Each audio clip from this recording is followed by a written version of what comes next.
О пожарной безопасности от ВЛОМ. Сегодня я подготовил небольшой видеоряд, которым хотел с вами поделиться. Видео будет периодически прерываться, буду давать какие-то свои пояснения. Сразу же поясню, в этом видео я никого ни к чему не призываю. Принимайте решения сами. Я для себя решение принял. Так, поехали. Также был принят специальный закон, посвященный контролю и проверке малого бизнеса. Сейчас, я так понимаю, уже есть некоторая практика. Хотел бы, чтобы вы мне доложили, о чем она свидетельствует. Да, Дмитрий Ильич, практика есть уже. 3 месяца этот закон функционирует. Законопроект был подготовлен, внесен вами по вашей инициативе.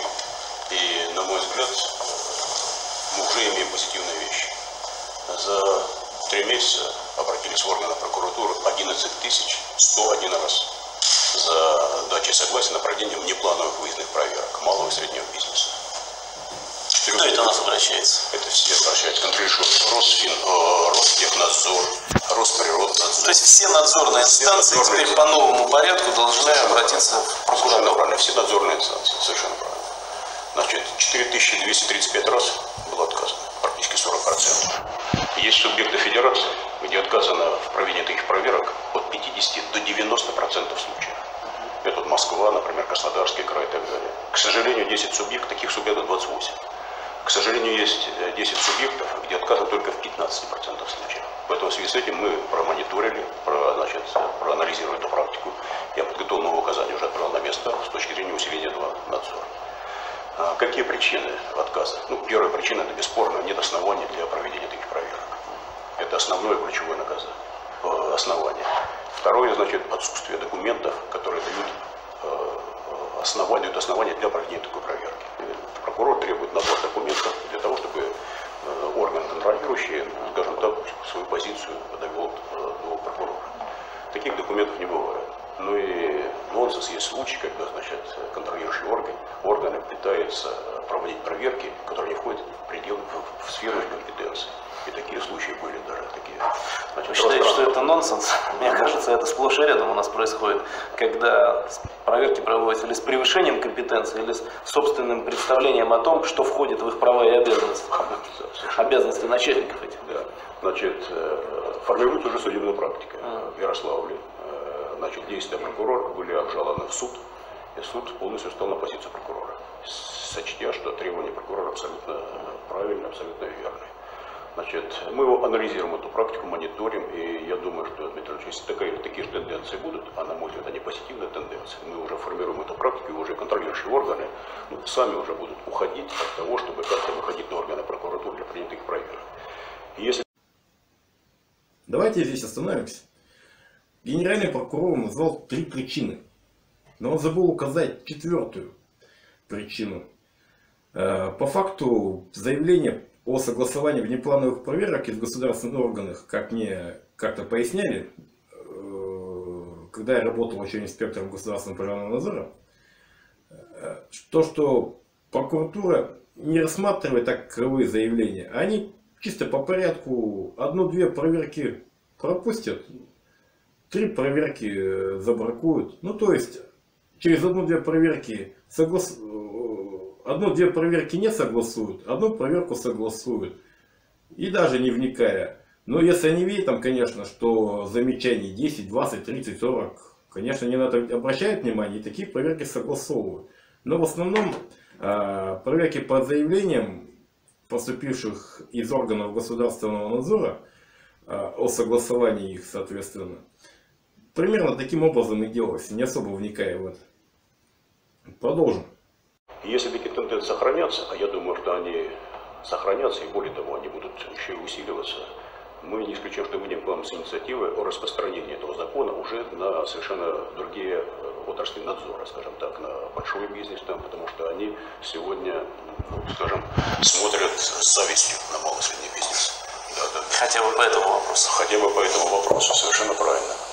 Вы знаете, Юрий Ильич, здесь еще один момент есть. Вот те, кто регулярно обращается с предложением о проведении непродуманных, ненужных, а иногда, может, и коррупционных проверок, значит, их нужно не только брать на карандаш, фиксировать, кто это, да, но мне кажется, и если такие случаи повторяются, ставить перед вышестоящим в порядке подчиненности органу, вопрос о том, чтобы таких руководителей, может быть, просто отстранять от должности, если он регулярно обращается за, скажем, так сказать, вот проверкой тех или иных объектов бизнеса. Значит, если есть основания полагать, что это делается неспроста, может быть, в этом смысле есть резонные власти потребителей. В ряд министерств внесены представления о нарушениях закона, которые допускаются в деятельности тех или иных контролирующих органов. Да, ну просто чтобы они понимали, что вот их эти инициативы по проверкам, они без последствий не остаются. Совершенно правильно. Значит, более... Простите, торопился, забыл упомянуть, что видео от 27 июля 2009 года. И на видео разговор президента Российской Федерации на тот момент Дмитрия Медведева и генерального прокурора Чайки. И в том видео президент Российской Федерации как бы предостерегает начальников соответствующих органов: вы типа там поаккуратнее с заявлениями в прокуратуру, а то мы вас будем отслеживать и, если что, увольнять. Мне кажется, это прямая угроза. И была, и возможно начальники и боялись проверять, проводить какие-то проверки, писать какие-то заявления. Далее генеральный прокурор согласился с президентом. Я не знаю, как это оценивали начальники, я на тот момент не был начальником, но я и вообще не был никогда начальником. Но, не знаю, продолжим. Значит, более того, мы с 1 января 2010 года готовы ввести реестр всех проверок Российской Федерации. Значит, у нас подготовительная работа организационная идет. И на второе полугодие мы ставим вопрос о проведении проверок Министерства внутренних дел. Очень частый случай, к нам поступает большое количество жалоб, когда под, скажем так, необходимостью проведения оперативно-розыскных мероприятий, закона об оперативно-розыскной деятельности, по сути, проводятся проверки малого и среднего бизнеса. Такие, к сожалению, к нам жалобы поступают, и мы включили в план работы Генеральной прокуратуры на второе полугодие провести как раз вот такие проверки Министерства внутренних дел. Да, это правильно, потому что бизнес на это тоже жалуется и говорит о том, что в ряде случаев действительно в форме оперативно-розыскной деятельности, когда уже совсем другие процессуальные основания и, казалось бы, должны искать другое, тем не менее приходят, проверяют, но результат тот же самый. Значит, в лучшем случае просто парализуют деятельность, а в худшем деньги вкладывают. Совершенно верно. Поэтому мы вот искали просто, что действительно малому и среднему бизнесу некому, кроме как нам, обратиться, поскольку полномочия есть, закон города позволяет нам осуществлять такой надзор за деятельностью органов, осуществляющих оперативно-розыскную деятельность. И вот мы включаем в план работы проведения такой проверки Министерства внутренних дел на второй полугодие. Проверьте, переговорите с министром, проверьте. Да, переговорим, все, проверим. Хорошо. Значит, ну вот по этой теме нужно продолжать дальше, потому что, несмотря на решения, которые приняты, несмотря на закон, который действует, и вот те в целом обнадеживающие данные, о которых вы сказали, все равно количество проверок остается запредельным.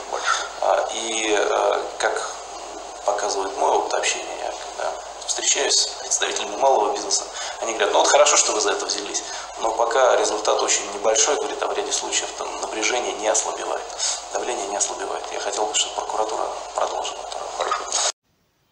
Результат небольшой? Ну вот результат.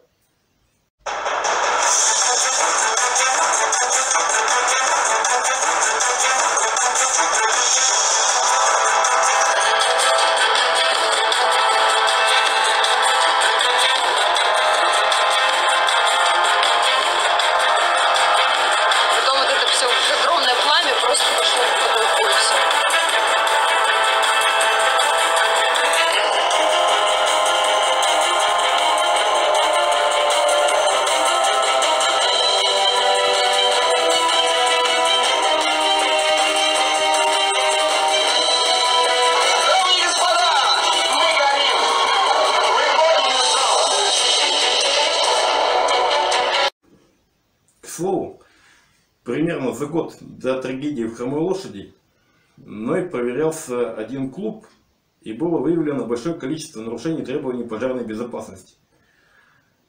Дело мы направили в суд для решения, принятия решения о административном приостановлении деятельности. Я слышал, что на моих начальников вышестоящих было большое давление. То есть звонили там всякие высокопоставленные лица, как мы их называли, родители детей мажоров. Ну что-то там предлагали. Вот. На что начальники управлений с ними не соглашались. И сообщали нашему начальнику, непосредственному, моему непосредственному начальнику, что вы, ребята, держитесь, вы все делаете правильно. Вот. Ко мне даже приезжали на 3 белых джипах люди разбираться, говорят, выйди, поговорим. Я говорю, так подождите, сейчас милицию вызовем, да, поговорим.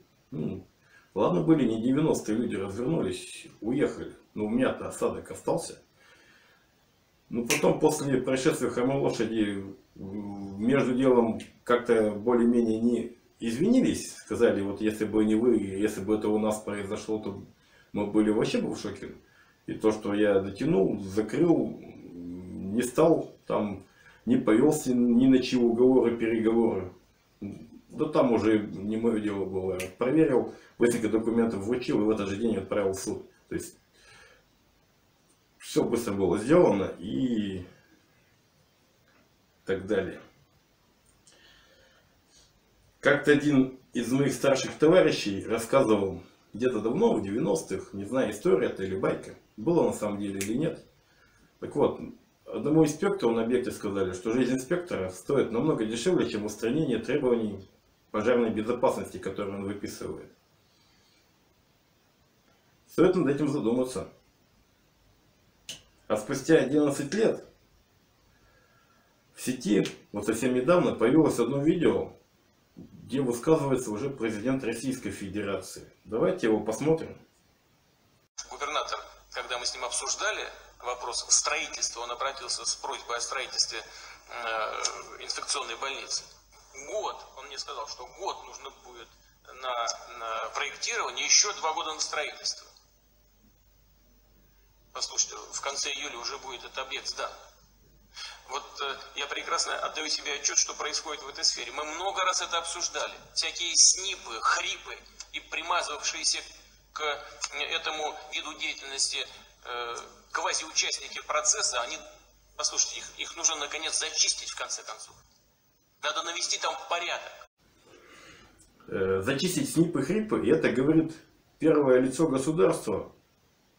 Я не знаю, что это за видео, но появилось оно пару дней назад на просторах интернета. И видно, что выступает президент Российской Федерации Владимир Путин, вроде голос его, видео его на какой-то видеоконференции. Если отмотать видео назад, то мы увидим, что там люди в масках. Но если президент говорит, зачем нам эти снипы, хрипы, ну, условно говоря, как он их называет, что они мешают, давайте посмотрим, что приводит несоблюдение так называемых снипов, строительных норм и правил. К чему это приводит?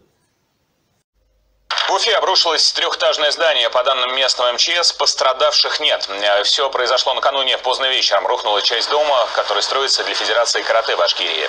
Сейчас специалисты устанавливают причины произошедшего. По проекту здание должно было быть 4-этажным. В нем планировалось разместить в том числе и офисные помещения. По факту пожара в Кемерове возбуждено уголовное дело. 4 человека задержано. В их числе арендатор помещения, где предположительно находился очаг возгорания, а также глава компании, управляющей торгово-развлекательным центром. Об этом сообщают в Следственном комитете. Расследование ведется по 3 статьям Уголовного кодекса. Это причинение смерти по неосторожности, оказание услуг, не отвечающих требованиям безопасности, и нарушение требований пожарной безопасности, которое повлекло гибель 2 и более человек. В Кемерове тем временем продолжается поисково-спасательная операция. Пропавшими без вести числится 16 человек. Подтверждена гибель 48. На прямой связи со студией Дмитрий Иванов. Дмитрий, приветствую. Как идет операция? Здравствуйте. Да, вот в данный момент над Зимней Вишней уже нет дыма, который был всю ночь, и огонь, с которым пожарные боролись больше полусуток, сейчас потушен. Остаются еще небольшие очаги тления. Пожарно-спасательные подразделения приступили к разбору завалов.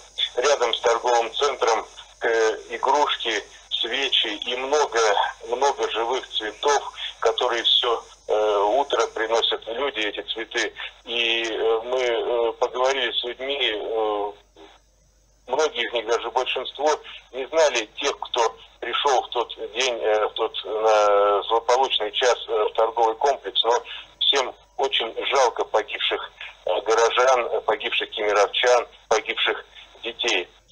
Если кто-то вдруг думает, что слова президента были про старые снипы, как он сказал, снипы-хрипы, как выразился, то у меня возникают большие сомнения, возможно, вы заблуждаетесь. Потому что он говорит это в мае 2020 года. Если отмотать видео назад, то видно, что при его выступлении в левом нижнем углу находятся люди в маске, в масках. То есть, соответственно, это выражение распространяется и на своды правил, которые действуют сейчас при проектировании и строительстве новых зданий.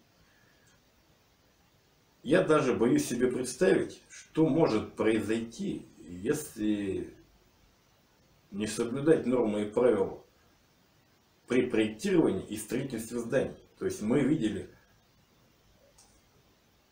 я боюсь себе представить, что будет, если их вообще отменят. То есть мы видели, что бывает при несоблюдении строительных норм и правил, при несоблюдении требований пожарной безопасности. Чего сейчас ждать?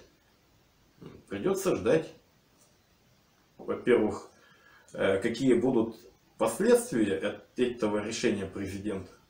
А во-вторых, если все-таки это все отменят, какие будут последствия по отмене. То есть здание и так крушится. Где-то балкон отпадет, где-то здание рухнет, еще не успев построиться. Не знаю, чем руководствуется первое лицо государства, но, видимо, им виднее. Менять правила противопожарного режима 19 раз в течение 7 лет. Отменять правила пожарной безопасности в школах, в нешкольных учебных заведениях и заменять их